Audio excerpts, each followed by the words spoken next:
Good morning. Today we'll be seeing about your fifth unit, cyber security and safety.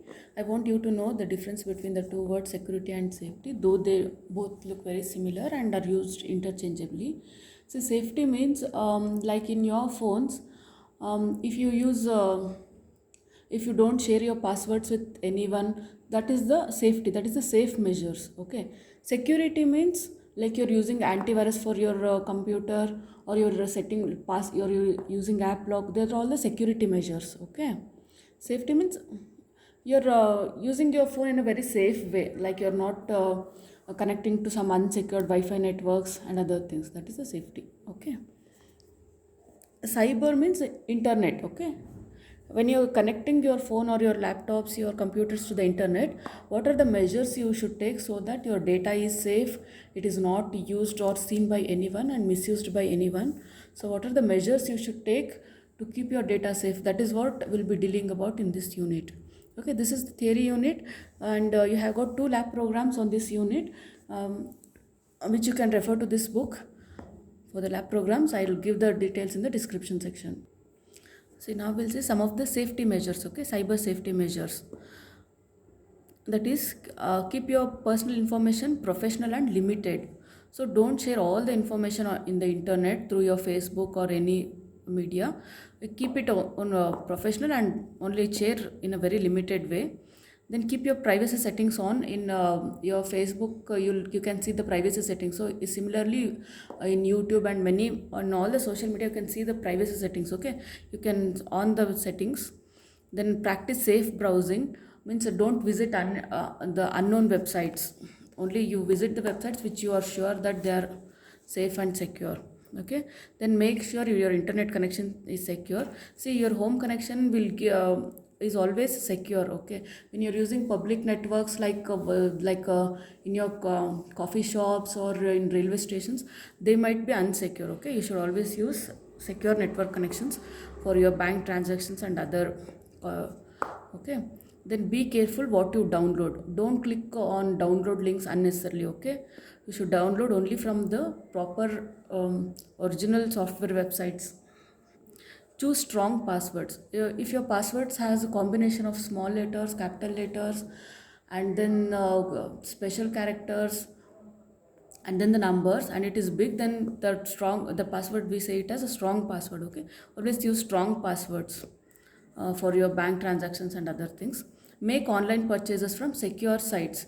So there will be many sites in the internet which will offer you online shopping. Always use only the safe and secure sites. Don't get trapped into the sites and advertisements. Be careful who you meet online, especially in Facebook and other social media. Unknown people may message you, so you should not respond to them unless you know who they are. Okay, be careful who you meet online. Keep your antivirus program up to date. Install antivirus software on your phones and your computers and laptops, and update it whenever they release a new update. You should update it as well. Then change your password. Don't use the same password every time, and don't share the password with anyone. If you think your password is seen by someone, then immediately change your password. Then block or report. If you think someone is bullying you in your social media, you have an option to block it or report it. Okay, then save the evidence. If someone is blackmailing you in your social media accounts, then you should save those evidences, save the screenshots, save the number and the details, so that in case you visit cybercrime, you can present these evidences to them. Okay, these are some of the safety measures. Now we'll see what are the basic security issues in mobile phone. See, when you are using your mobile phone, it is vulnerable for various type of attacks. Okay, because you are connecting it to the internet. So we'll see what are the issues you might face, all the possible issues in your mobile phones. The first one is the data leakage. See, though your data is secure while transmission, but still is vulnerable on your phones, in the sense that when you're installing any apps, you allow so many permissions without even thinking why they're asking us to access photos, media and other things. We just give the permission, yes, so that we can install the app successfully. In those cases, because we have given the access, see, those apps can misuse the data as well. If so, that is the data leakage. So your phone is vulnerable to data leakage. Then unsecured Wi-Fi in coffee shops and in railway stations, wherever they give you Wi-Fi connections, you should always use. You can use it for some general searches like Google search and other things, but you should not use it for any banking services and other things which needs high confidentiality. Okay, then network spoofing. See, network spoofing means instead of giving the Wi-Fi connections just for promotion of their brands, like to encourage people to have coffee in their shops, instead of that, they may give you access only, encourage you to connect to access only so that they can see what the data you are sharing. So that is known as network spoofing. That's why you should never use the public connections for your secure transactions. Then comes the phishing attacks, means you can get a lot of messages, emails, and many things where the username appears like very similar to that of an authenticated user. Like suppose if you have got an SBM account, someone may send a email with the name something SBM banking something, and it looks like the mail from the legitimate bank, but it is not. You should clearly check the spelling and the type. You'll know that there will be some spelling mistakes or some error which says you that it is not from the bank. So that is known as phishing attack, where they are fooling you using the existing names. Then spyware. See, spyware means if you're sharing your mobile phones or your computers with some unknown user, they may, without your knowledge, install some software on your computer and hide it, and that software can track all the information on your computer. Okay, that is known as spyware. Then the broken cryptography is, see that whatever data you send, that will be always shared in encrypted form. So even if in the during the transaction, if even if someone views, they won't be able to read what actually the data is. But if the cryptographic algorithms doesn't work properly, then your data will be vulnerable.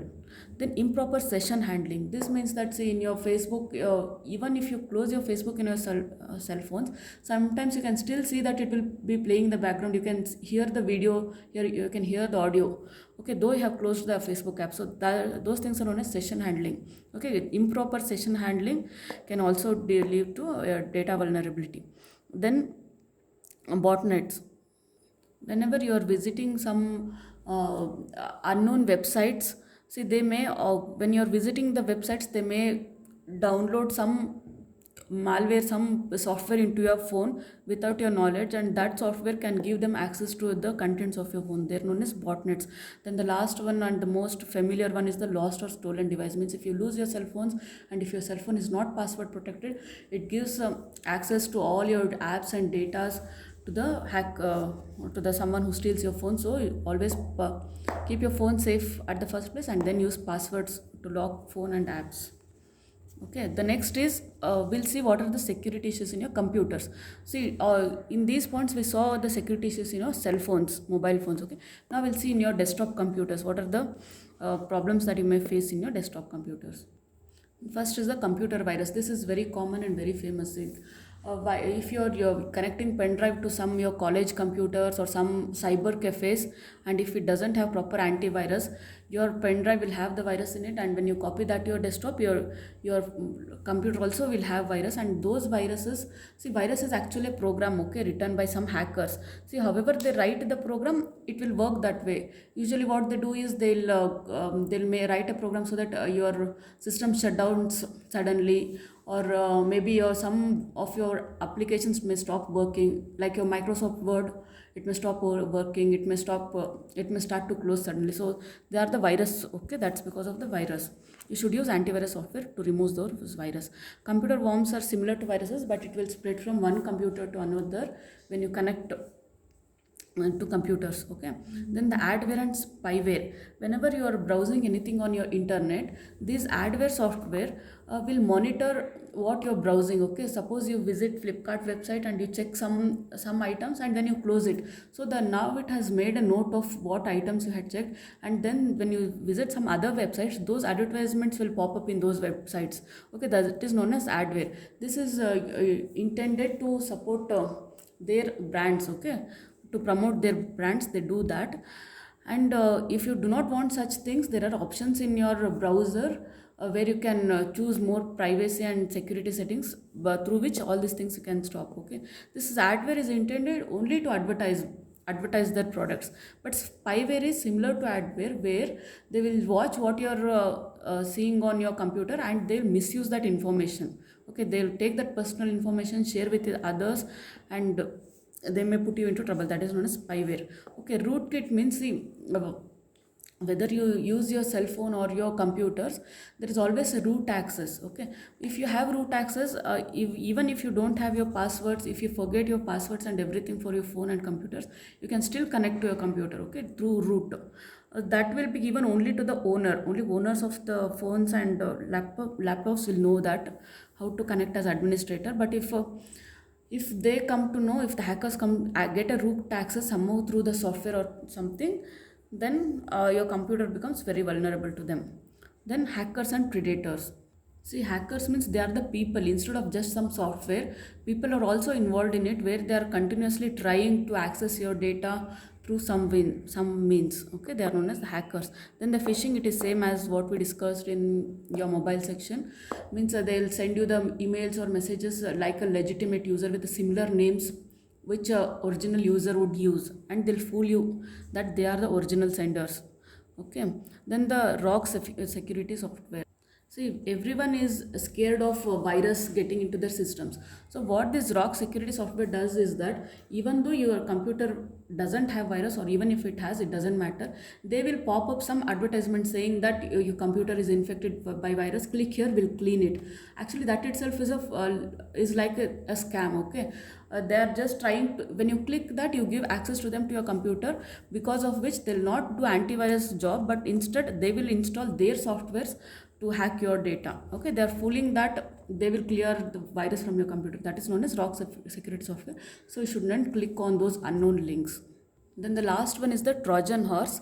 Here sometimes when you download your games or something, the app will work as intended. It will give you all the gaming services or whatever you want, but in the same software there is some piece of code that is written by the programmer that it will actually track your personal information or change the how your computer works. So that is known as Trojan horse, where a piece of code will hide behind within your software and will do the malicious acts. Okay, and if you are connecting your computers or your mobile phones to the internet, then antivirus installation is very important. You should there are free versions available, there are also paid versions available.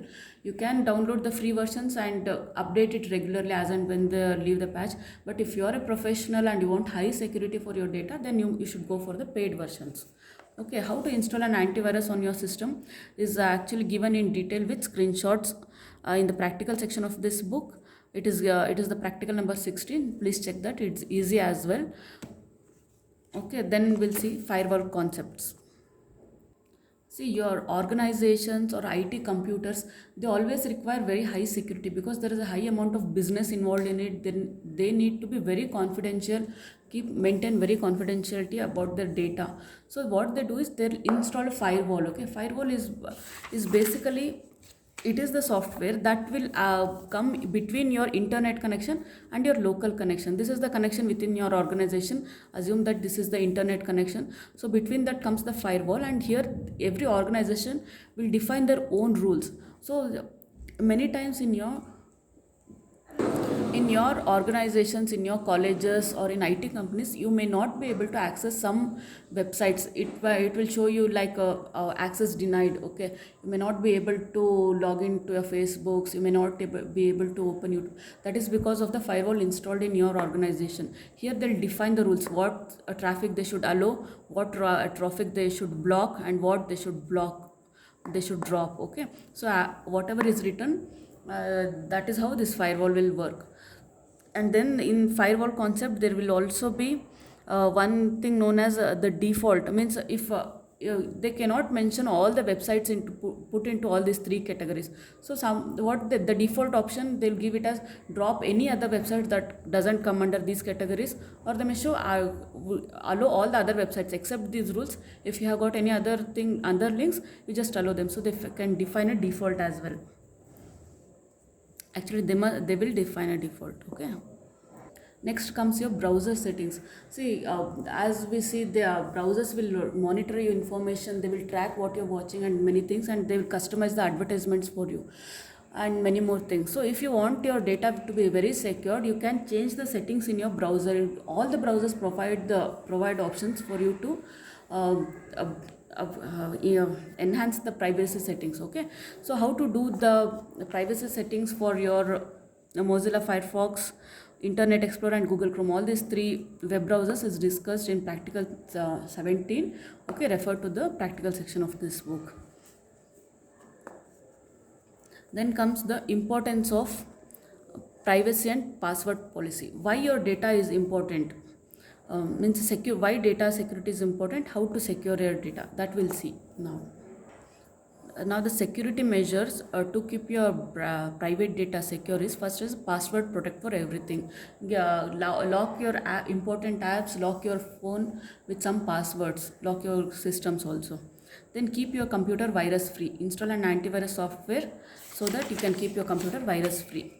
Then secure your browser, make necessary security changes in your browser so that your browser is secured. Then switch search engines. If you're say Google is one of the search engine, okay, google.com where you'll search. So there are many number of search engines. Instead of using one search engine, keep changing it for different in the different times, use different type of search engines. Okay, that's also one method so that you can avoid tracking all your data. Next, be careful what you share on social media. Social media, you shouldn't share your personal information or any confidential information, because many people are viewing it. So be careful on what you are sharing it and with whom you are sharing it. Then if someone in your social media accounts or in your phones ask you some personal details, you should always question them why they need it. Okay, you shouldn't share any of your personal data with unknown people. Then don't fall for scam. People may start advertising you and other things through internet. Don't fall for those scams. Okay, only use software you trust. Don't download anything from unknown links, and don't use any softwares which you're not sure that they are the original ones. Then always use secure Wi-Fi connections. Don't use public connections for your bank transactions and other things. Okay, these are the some of the measures to keep your data secure. See, the last section of your unit is the common threats. This is discussed from the hacker's perspective. Means if you are a hacker, then what are the ways you would be hacking someone's computer or someone's laptop? Okay, the first one is the phishing. Phishing means we have already seen that they'll use very similar names and similar content to that of the original to fool you that they are the original senders, and they may ask you for your personal data and many more information which they can misuse later. So that is known as the phishing. Okay, then the DOS attack means denial of service attack. Here what happens is every website is designed to handle certain traffic. Okay, for suppose your college websites, they might have estimated that maximum 100 students can access to that your college website at a time. So that is their calculation. So probably they'll design it for 200 people at a time, because they know it will never increase more than 100. So they'll design it like maximum traffic it can handle is 200 people at a time. See, what these hackers do is they will create a software that will log into your websites, college websites, through that software. So they will send multiple requests continuously so that it will reach the maximum traffic, and to the legitimate users the website will not be available. That is known as denial of service attack. Okay, then man in the middle attack. Man in the middle attack means if you are using unsecured connections, say some person in the middle, instead of the connections going between the two people or a server and a computer, some person will introduce himself in the between, and all the data will pass through him. Okay, so he can just view the data or he can modify the data as well. That is known as the man in the middle attack. Okay, then comes your eavesdropping. Eavesdropping is similar to man in the middle attack, but it is not between two people. Here what he does is, when you are accessing your public networks, he can get access to those public networks. Okay, means administrative access to those networks somehow, and whatever the data passes through that network, the free Wi-Fi access whichever you are using, whatever data passes through that free Wi-Fi network, he will be able to see that. That's known as eavesdropping. Okay, then spamming. Spamming means if you check your email, you might have received n number of mails, some advertisements mail, which you would wonder why you are receiving that mail, how come they got your email address and all those things. That is known as spamming. It means misusing your email, misusing your Gmail address, and they'll send you all the spam emails. Okay. Then last one is the virus. Virus attack we have already discussed in the last section. Virus is a piece of software that is installed on your computer or your mobile phones through internet, and this virus may cause your files to close abruptly, or it may abruptly shut down your systems, and many more things virus can do. You should use an antivirus software to protect your computer from virus. Okay, this is all about your 5th unit. I hope it is useful to you. Let me know what you felt in the comment section. Check description for details and links for other videos. Okay, thank you.